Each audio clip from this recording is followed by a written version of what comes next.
गुरुजी, आज के इस अंक में हम बात करेंगे किडनी को लेकर, यानी गुर्दा। गुर्दा एक हमारे शरीर का महत्वपूर्ण अंग है और किडनी यानी गुर्दा हर तरीके से, यानी ये शरीर में अगर सही से काम कर रहा है तो हमारा शरीर भी अच्छे से चल रहा है। लेकिन बहुत सारी ऐसी अनगिनत समस्याएं हैं जो गुर्दे से संबंधित हो जाती हैं। तो आखिर मैं जानना चाहूँगा और मेरे दर्शक ये जानना चाहेंगे कि आखिर गुर्दे से संबंधित रोग किस तरीके के होते हैं और गुर्दे पे क्या क्या नुकसान जो होते हैं उनका सबसे बड़ा कारण क्या क्या होता है और उसके खामियाजा कैसे भुगतते हैं लोग, वो सारी चीज़ें हमारे दर्शक जानना चाहेंगे। देखिए, लीवर हमारी पाचन शक्ति है जी।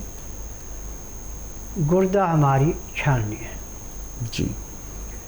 जब लीवर ढंग से पचाएगा नहीं, पैंक्री इंसुलिन नहीं बनाएगी, पित्ते में तेजाब बढ़ेगा, खाया पिया पेट में सड़ेगा, तो पित्ता जो है हमारा जो फिल्टर करता है उसके ऊपर जैसे खड़े पानी में काई जमती है ऐसे चिकनाहट जम जाती है।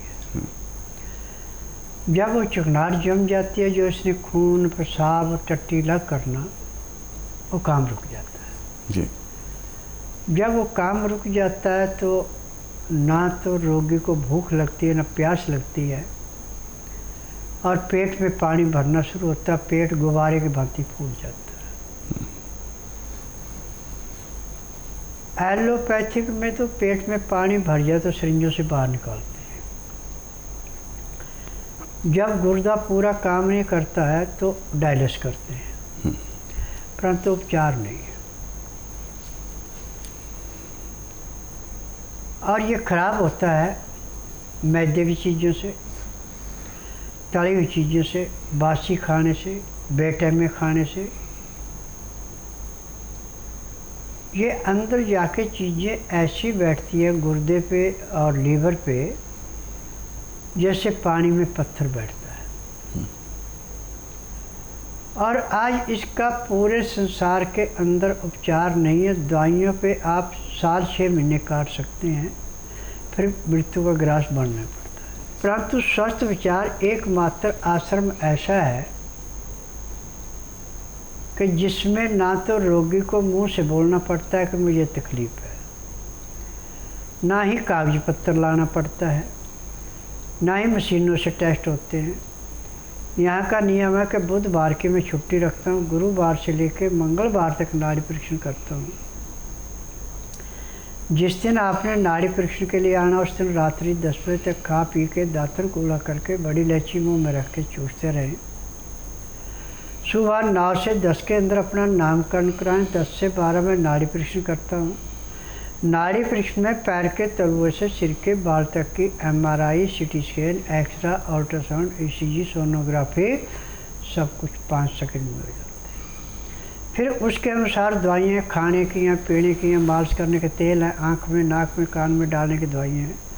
ये दवाइयाँ दी जाती हैं तो इन दवाइयों से उसको टट्टी पेशाब आना शुरू होता है, लीवर काम करना शुरू कर देता है, पैंक्री इंसुलिन बनाना शुरू कर देती है, पित्ते का तेजाब नॉर्मल आ जाता है और किडनी अपना पूर्ण रूप से काम करना शुरू कर देती है। जो खान पान के शौकीन हैं, जिनको हमेशा चटपटा खाने को चाहिए,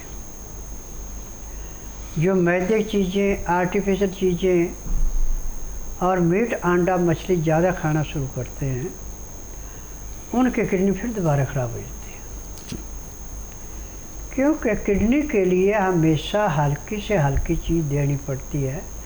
जब एक बार किडनी में इन्फेक्शन हो जाए तो आपको बार बार वो परेशान करती है।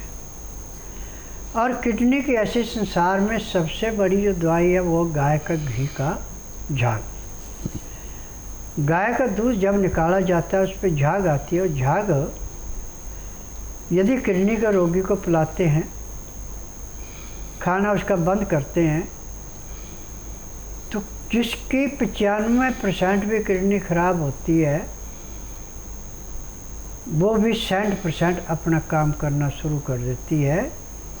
उसमें भी किसी किस्म का इन्फेक्शन रहता, परंतु ये क्रिया 3 महीने तक चलती है। 3 महीने अन्न बिल्कुल नहीं लेना,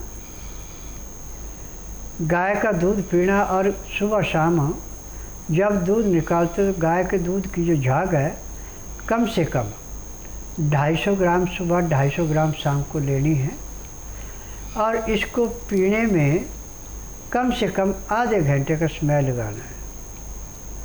तो आपकी किडनी ऐसे काम करेगी जैसे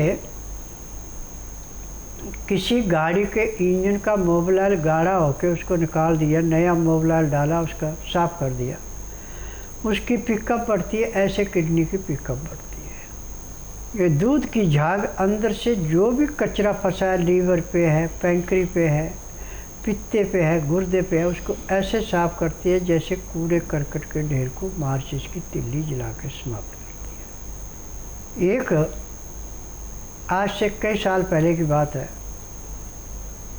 अमेरिका में एक अरबपति था, राख फैकर। इसका गुर्दा खराब होने से इसने एडवर्टाइजमेंट करवाई कि जो मेरा गुर्दा ठीक कर देगा मैं उसको $10 लाख दूंगा। तो उसमें कई किस्म के डॉक्टरों की भीड़ लग गई।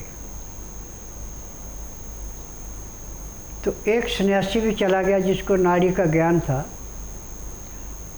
और देसी जड़ी बूटियाँ जानता था। उसने नाड़ी प्रश्न के बाद कहा कि आपको दवाई की इतनी ज़रूरत नहीं है जितनी कि आपको गाय के दूध की ज़रूरत है, और आपका गुर्दा बिल्कुल ठीक हो जाएगा। शर्त इतनी है कि आपने अन्न से बनी चीज़ कोई नहीं खानी, प्यास लगे तो दूध पीना है, भूख लगे तो दूध पीना है। तो उसने उसकी बात मान के शुरू कर दिया। पहले दिन उसको 10 से 15% आराम मिलना शुरू हो गया। जो उसको टट्टी पेशाब नहीं आता वो दोनों चीज़ें खुल गई। जो उसके शरीर में भयंकर जकड़न थी वो समाप्त हो गई और 3 महीने में पूर्ण रूप से स्वस्थ हो गया।